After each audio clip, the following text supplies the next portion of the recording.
Welcome, everybody. Thank you for joining us. I'm here with Matt Detrick and Anabel Ramirez-Detrick from the Apollo Chamber Players, and also Marty Regan, composer, and Connor Walsh, dancer, choreographer. And we're talking about the second of Apollo's 20 by 2020 commissions. And the composer of the second of the 20 commissions is Marty Regan. And the piece is titled Splash of Indigo. Matt, how did you, Apollo, come to get hooked up with Marty? Well, as viewers will have seen in the first episode of our series here, our commission by Libby Larson was the one that launched this project. So we had some meetings after this, and we were trying to figure out, we had a whole 19 other commissions and composers to seek out as we continued the commission.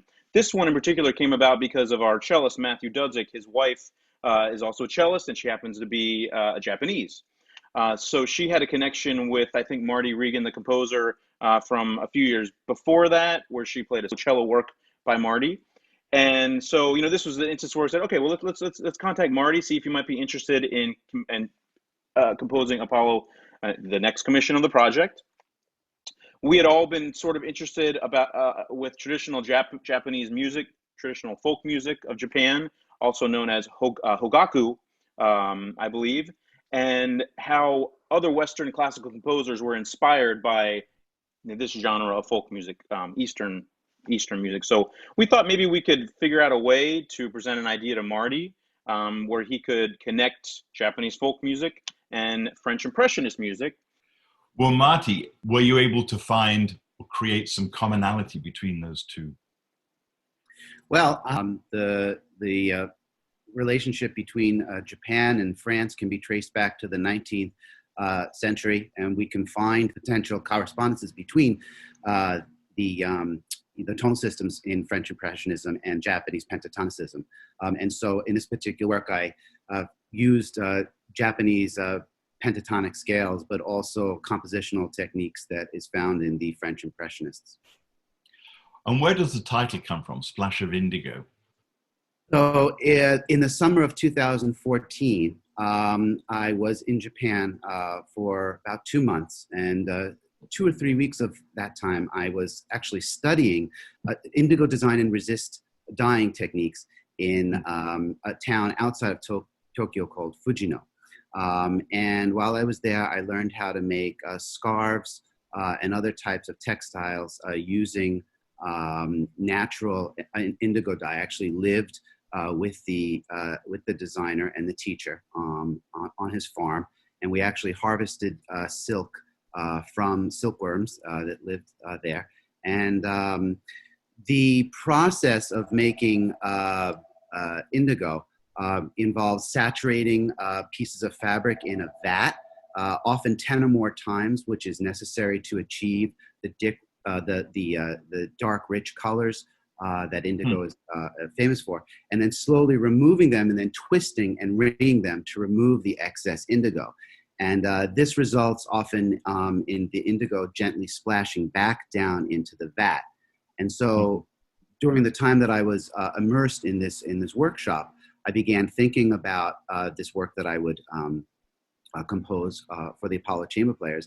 And this splashing became one of the most distinct stages of the process for me, mainly because the workshop was held in a meditative and quiet rural environment. And so that was the only sound that I could hear for miles and miles, the splashing of this indigo into the vat as I wringed it to try to get deep, rich colors. Well, Connor Walsh. Connor is one of the principal dancers with the Houston Ballet, longtime principal dancer. Connor, what was your impression on first hearing Splash of Indigo? Your impression about how you could choreograph this piece? Well, I've always had a tremendous amount of interest as a choreographer to work with a quartet, first of all, so that was always really interesting to me. Additionally, I've been to Japan many times, so that there's some sort of connection to a culture that I've gotten to connect with and observe and visit many times was also something that excited me about the project. But ultimately, I am in the early stages of this, and it's sort of a new experience for me to try and choreograph in this process, because normally the first thing I would do is take music and go into a studio and sort of see what comes out of my body. And now I'm sort of in a situation where I'm approaching it much, much differently. So I've been spending so much time familiarizing myself with this gorgeous piece of music, and almost using my imagination much more than I normally would, because I'm normally so dependent on my body, you know? Wow. This has been a beautiful exercise for me to try and just free my mind on its own a little bit. It's interesting you talk about how you use your body, and in this situation, in the pandemic, and everybody being confined to their houses, etc. That has perhaps more of an effect on your body than it would on somebody else's, because your body is your profession, isn't it? It is. I mean, our body is our instrument, right? It's our everything. Our first obstacle is trying to keep it finely tuned as best we can in this space. I try and take our daily classes and our daily rituals as best we can in our space. But it's interesting. I'm used to being so exhausted. Part of my existence is being so physically fatigued. And now I kind of don't have that now. I feel like my whole brain and body works a little bit different now that I'm not in a constant state of physical exhaustion. So there's some positives and negatives to that, because I'm used to thinking while I move. I've learned to process and be productive through movement. And when that movement is restricted or confined, I also find that productivity and just my thought process is different. So, I try and look at everything as on the brighter side of things, and say this is a great opportunity for me to think and work and operate, or learn to operate in a different way than I have been for most of my life,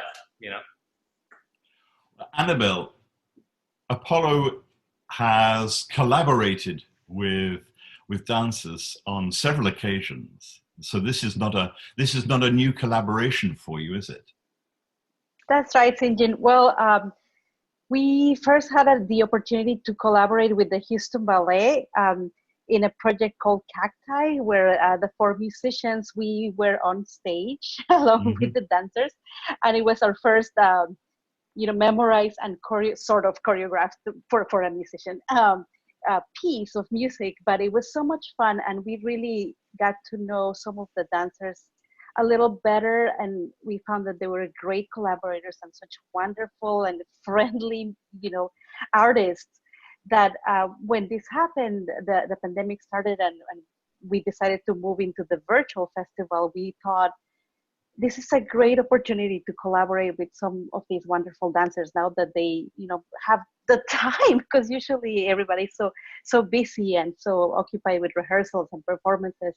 And so I had the chance to collaborate on other socially distanced videos with a couple of dancers, but Connor came to mind for this particular piece, and I had no idea that he had been to Japan or anything like this. It was just something about the piece and the way he dances particularly that we just thought, oh, he'll be perfect for this. So it's so strange that now to learn that he's actually been to Japan many times. So yeah, but yeah, we've been listening to the artistry of a few other Houston Ballet dancers that folks will see coming up in episodes that are forthcoming. And it was interesting to kind of have a perspective on which dancer might like which commission, or be latch on to a particular commission. And I hope we guessed correctly with you, Connor. I adore the piece, so I can say that much, and I'm thrilled to start moving to it. As I mentioned before, I've sort of been sitting with it and living with it, but I really look forward to starting to move with it and film with it. Well, I want to ask Marty, during the pandemic, the lockdown, how has that affected your own creativity? Well, as a composer, I spend a lot of time social distancing, even when there's not a pandemic going on. So, yeah. in a strange way, because life has become more simple and a little bit less busy, it's given me opportunities to work on projects that I've been procrastinating for quite some time.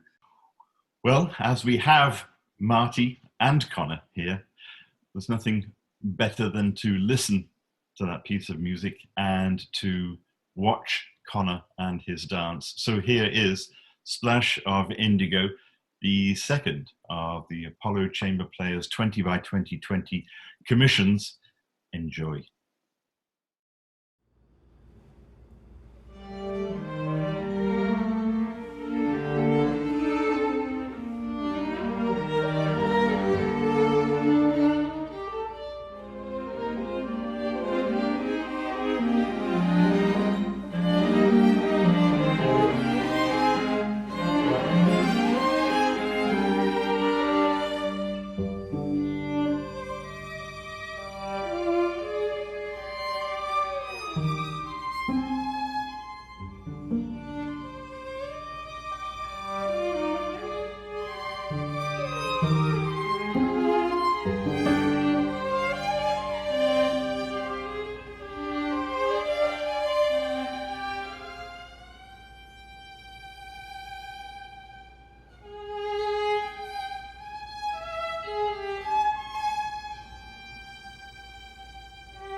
musical piece is inspired by Indigo, the Japanese act of dyeing indigo, and I've been to Japan a lot, but haven't had a lot of experience with indigo dyeing. So I went down a rabbit hole on YouTube and learned as much as I could and watched as many videos as I could about dyeing processes, and started to use those processes as just motivation for movement. Ultimately, my main goal was to honor and represent the music as best as I possibly could. So there's three elements. There's the dye, the water, and I found it really interesting that the dye, what actually makes the blue color is a connection with oxygen. So rather than the connection with the dye itself, it's when you pull it out and the connection to oxygen creates that beautiful color. So I just sort of used those ideas to create a physicality, a physical language, and then tried to use that and within a structure for the score itself. But I kind of wanted that circular visual of fabric being washed around within a tank of water, like they do when they do the dyeing. So that's why we filmed at the water wall, kind of trying to create this circular pattern. Could you think about what would it be like to embody oxygen, breathing, breath, slapping against water, being in water, and then how we would kind of create movement from there. Normally a choreographer is choosing their own music more often than not. And that process alone takes endless hours. Right. You know, you're just listening to anything and everything possible. So I've found the task of being given a piece of music sort of a relief. It's a piece that I would choreograph to, but probably not in these circumstances. I think I would maybe have done something more balletic if I was in a normal normal environment, you know what I mean? But I loved that challenge. How can I make this, here's a piece of music, here's your situation. I loved that so many of the obstacles, or I didn't have to waste time thinking about so many other things, you know what I mean? Right. I just had to make it work. And with our phone, I love just trying to make things look as best as we can with our phones or with our living room in sneakers. I love that task, that challenge. But we were dancing in water, we were slipping around, we were completely drenched. Our grips were slipping, we were battling all these obstacles that you can kind of hide within film, which is great. I find it really important to have motivation for something, and it's difficult as a dancer to not know when our next performance is, and that uncertainty there to kind of stay motivated and stay dancing. So to have any project, but this one in particular, to work on and really focus on and create and to work together and to share this experience together is really special.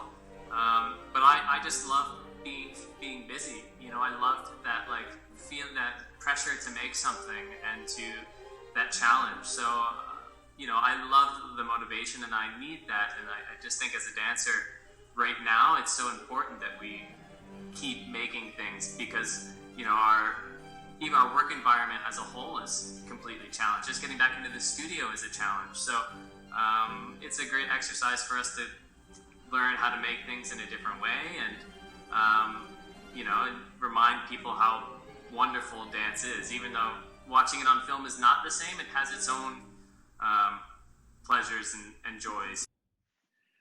That was Splash of Indigo, performed by the Apollo Chamber Players, the second of their 20 by 2020 commissions, written by Marty Regan. And we're joined by Marty and also the four members of the Apollo Chamber Players. Marty, how did you come to be involved in the dyeing workshop? I've been interested in various forms of Japanese cultural expression for over 20 years. First starting, of course, in my interest in Japanese music and in my passion for composing for Japanese instruments. But I'm an aspiring painter, actually. And I love the visual arts. And one of the things that I wanted to learn about was about Japanese indigo, which is a rich tradition. And so I found myself having some free time after working in Japan in 2014. So I Googled and I looked for a workshop in Japan, and I found it. And what are the special considerations when you are using indigo as a dye? Are there particular things that you have to take into consideration, like wearing gloves, for example? Yes, you have to wear gloves. It stains very easily, and don't wear any clothes that you ever want to use again. Be sure to get some on your clothes. That's the main rule.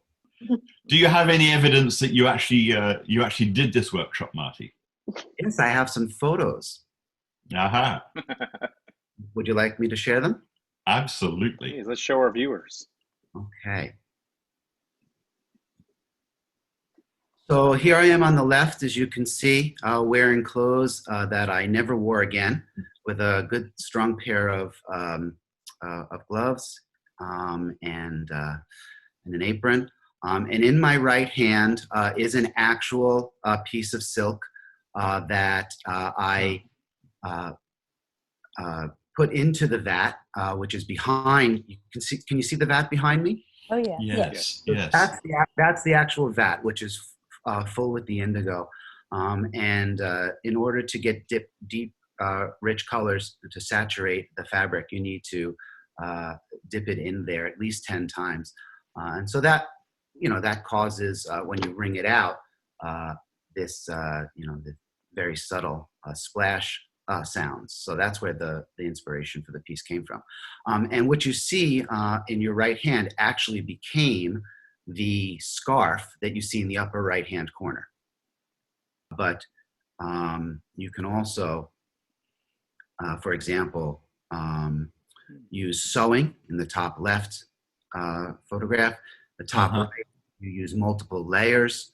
The bottom left, again, is using a piece of rope. And then you can use boards and clamps in the bottom right. So there are various techniques. And depending on what type of technique you use, you can get different patterns. Wow. But as you can see, it's an art form that, it's limited only by your imagination. Let me ask the musicians, how are there very visible, well, invisible is not the right word, stuff that you can hear, elements of that you can identify as Japanese or French within the music? I think probably the pentatonic scale is one of the most immediately recognizable sound features that you'll hear throughout, which is, I think very prominent in Japanese music and in East Asian music, probably much of Asian music. But the other really interesting thing is that, Marty has a lot of experience composing for traditional Japanese instruments. Of course, this piece is for string quartet. So there are moments where the writing mimics some of the sounds that you might get from the shakuhachi, or the Japanese, inverted flute. And there's an extended solo for the viola, which sounds an awful lot like a solo writing for shakuhachi. But there are also these moments where he writes these really dramatic crescendos, which sound a lot like the velocity of air leaving a flute. And so I think the listener is immediately drawn to maybe some of those elements as well. Shakuhachi. Yes. Marty, do you have one to hand that you can show us? The shakuhachi? Oh, well, look. as if by magic. Exactly. This seems like it would be an instrument that goes back many, many centuries in Japan. Yes, it was originally imported from China in the 7th century, along with a type of aristocratic court music known as gagaku, and then fell out of Japan's musical landscape for about 500 years until it reappeared in the hands of these mendicant monks known as komuso, who used the instrument not as a musical tool, but as a tool for aesthetic practice. And so the repertoire that developed within this historical context in the hands of these monks are known as honkyoku, and they're literally sonic meditations that are intended to aid in their ascetic and spiritual practice. Can you give us an example of how the shakuhachi sounds? Sure, absolutely.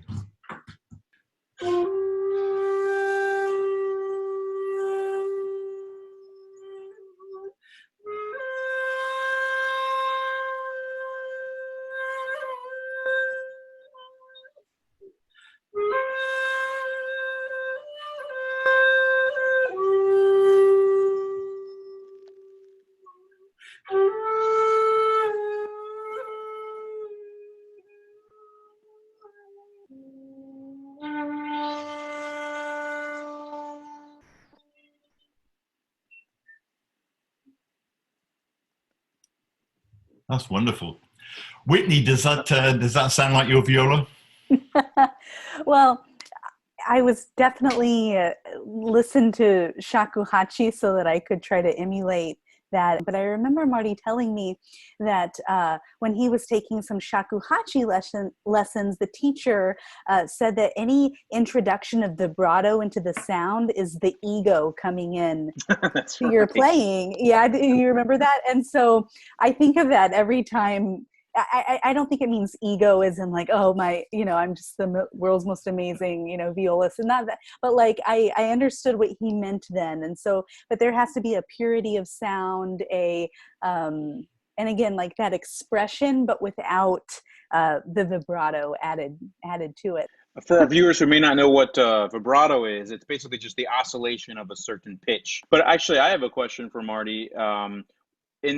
So the ornamentation aspect of shakuhachi playing, which is also manifested in Splash of Indigo in our playing and some of our melodic lines, I guess that's not part of one's ego, is it? No, I mean, you want to try to get as pure sound as possible, and to avoid any allusion to vibrato, which is, I suppose, from the point of view of Japanese aesthetic, a kind of, a Western classical music aesthetic. And so without vibrato, what else can you do to make music interesting? Well, you have crescendo and diminuendos, which of course is used extensively in this piece and in traditional shakuhachi music. And you also do have ornamentation. One of the things that you find with a lot of shakuhachi music is that the beginning is often ornamented, and often the end as well. These little kind of twists and turns right at the end as the sound is fading out. And so the Viola Solo that starts off the beginning of the slow middle section, it's very short, but it really kind of encompasses the core material of this piece. Well, the proof of the pudding is in the eating, as they say. So, Anabel, what is this piece like to play? What is it like to play? It's a joy, actually. There's many different layers, I think, many different moods. You get a sense of traveling to Paris, and you get a sense of going off to Japan in the same piece, and also traveling back in time to the 20s or something like that. To me, it seems like, and also just the middle section, the calm and the meditative part of that aspect is really interesting.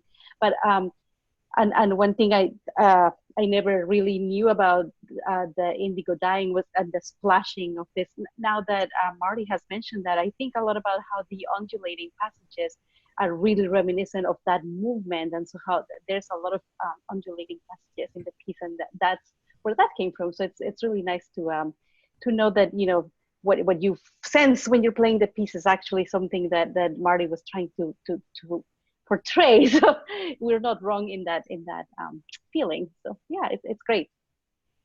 May I add something to that? Yeah, Absolutely. The term splash, in particular, in the title refers to the energetic character and sometimes unpredictable improvisatory and fluid nature of the music. So I'm very happy to hear as a performer that you noticed that, because that was definitely intentional. Good. And it has a good part for the viola, Whitney. It does have a good part for the viola, but it's just a gorgeous work of music to perform, and audiences really respond to it as well. I mean, there's just, I know that we've been using all of these metaphors, you know, splashing and all of this stuff, but it really is, you're kind of washed over in the sound of the quartet, and it just, there is that undulation and everything, and it does. Thank you, Marty. It has a great viola part, and every part is great in the work, and we love performing Splash of Indigo. And, you know, like you said, Whitney, audiences really do respond to this piece. Yeah. This is one of our commissions that we program often when we do touring concerts around the country, and it always gets a really wonderful response. And, you know, one of the things I hope that has come through with this 20 by 2020 project, and, you know, viewers will see in the next 18 episodes after this, that and experiencing the commissions and hearing from the composers, is that new music is very accessible, and it reflects, you know, the times in which we live, and the feelings and predilections of the composers that write them. And it's not something, you know, music is not something that's dead and that people can't connect to in our day and age. So I hope that's something that comes through loud and clear as we continue these. I think it's extraordinary what you've done with this 20 by 2020 project, and I've been privileged to be a part of it. And it's been wonderful to see the pieces as they develop. I've gone to a number of Apollo Chamber Players concerts over the years and heard commissions that have come after mine. I'm very honored to be a part of this collection, and I think the contributions that you're making to Houston and to chamber music throughout the country is just extraordinary. So thank you very much. Thank you, Marty. Thanks, Marty. Thank you. Thank you all very much. Thank you very much. Thank you, Marty, for creating this piece. Stay safe there in Long Island. Thank you. Wear your mask when you go outside.